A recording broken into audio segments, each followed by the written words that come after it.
जय जोहार जय सतनाम मोर चैनल सतनामी बहू माँ आप जम्मू संगवारी मन के स्वागत है। आज मैं आप मन से कद्दू के मखना के सब्जी रेसिपी करा था। छत्तीसगढ़ी मखना के थे सब्जी रेसिपी शेयर करा था। आप मन पहले तेल डाल के ओमन मेथी और सरसों दोनों के तड़का लगा दहा बस। और जीरा वीरा अपन प्याज डाल सकता लेकिन सिर्फ दोनों के बस ही तड़का लगा। मेथी भी डाल सकता, राइक भी डाल सकता, अपना जो अच्छा लगते और डाल सकता। तड़का डाल के फिर वो अच्छा से थोड़ा से भूंज लहा, भूंजे मतलब खोला अच्छा से। खोए बाद फिर ढक के ओला पका ताकि वह पक जाए। मैं ढाँक के ओला जब तक पका लेते जब तक टमाटर मिर्ची में काट भी लेता हूँ। साथ ही में टमाटर मिर्ची भी कर दी जल्दी से। सिंपल से कद्दू सब्जी है, बहुत ही अच्छा लगते हैं। दही में बनाए हूँ, आपन कैसे बनाया था कमेंट करके ज़रूर बता मोला। मैं ना दही में बनाए हूँ और ज़्यादातर हम लोग दही में ही कद्दू बनते अच्छा लगते।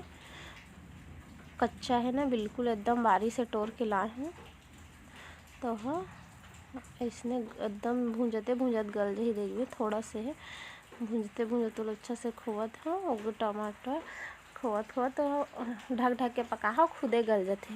काबर कि ताज़ा है घर के तो हम टमाटर डाल दें आधा पग्गी से तो टमाटर डाल के और ढक के तो 5 मिनट तक ढके रहो ताकि टमाटर थोड़ा गल जाए। अब का बोलते टमाटर गले में हल्दी मिर्ची और नमक बस और कुछ नहीं डालो, बस इतने डालो हल्दी मिर्ची नमक बस।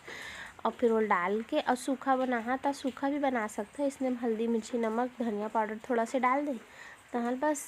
और सूखा भी अच्छा लगता है, रोटी के साथ खाए बहुत ही अच्छा लगता है। सूखा भी बना दे तो और दही बनाए कर से सिर्फ उतनी चीज़ डाले हूँ मैं, हल्दी मिर्ची नमक बेसिक चीज़ जो घर में डालते थे। और तो फिर ओला अच्छा से मिक्स कर दो।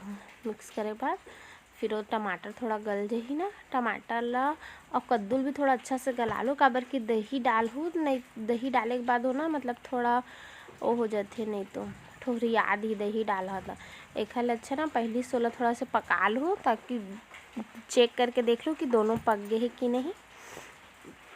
अगर पक रही ना तो फिर हम दही डाल होता वो जल्दी से गल जाही। ऐसे ना मतलब ये दही डाल दो ना तो फिर वो पूरा मतलब ठोहरी आदि दही खट्टा रही थे था। एक से देख मैं चेक करके देखा था पके कि नहीं पके हैं तो थोड़ा मतलब पके नहीं रही सब हल्का से। तो 5 मिनट में वो ढक दे। हाँ ढक के बाद फिर ओला मिक्स कर दे। आप मन अच्छा लगी तो मोर चैनल लाइक कर सब्सक्राइब कर शेयर कर। अभी मोर न्यू कुकिंग के व्लॉग डालता हूँ मैं। आप मन सब चैनल ला सपोर्ट कर।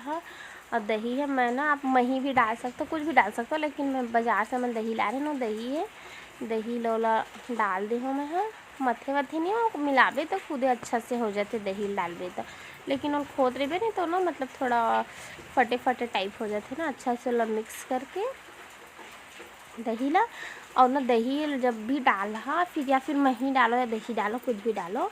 डाले के बाद ना थोड़ा से वो डबक जाते मतलब थोड़ा डबके लग जाते ना, तब फिर ओखर ऊपर से पानी डाले करो। नहीं तो फिर अगर नहीं डबके फिर पानी डाल देते हो ना तो ओखर टेस्ट थोड़ा दूसरा आते। देखो फिर मैं थोड़ा दही डाले के बाद अच्छा से थोड़ा हल्का से बबूल आए लगी ना मतलब पग्गी से डबके लगी से तो फिर थोड़ा से मैं पानी डाल दे हल्का से पानी डाल के फिर ओला पका लूँ। पकाए के बाद एकदम सूखा मतलब थोड़ा चटचटा ताकि अच्छा लगे भात में खाए में। Thank you. More channel like करूँ सब्सक्राइब करूँ शेयर करूँ।